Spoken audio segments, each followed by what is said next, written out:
काफ़ी सारी इमारतें बनी हुई हैं।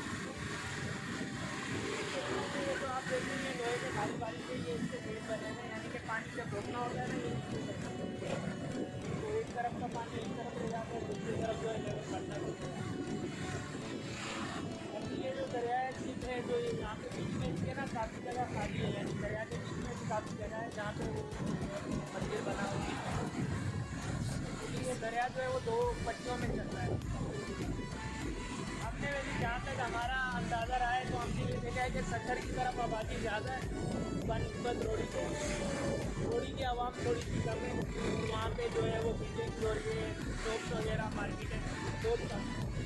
रोड़ी की तरफ ये है कि आपको खेत वगैरह ज़्यादा मिलेंगे, वहाँ खजूरों के दरख्त वगैरह ज़्यादा है। और सत्तर की तरफ ये है कि घंटाघर की तरह मार्केट है आपकी बहुत बड़ी। इसके अलावा बाकी भी मार्केट वहाँ पे बहुत सारी। इसके अलावा बैंक वगैरह ATM वगैरह आपको इसी शक्कर भी मिल जाए बनस्पत रोड़ी के।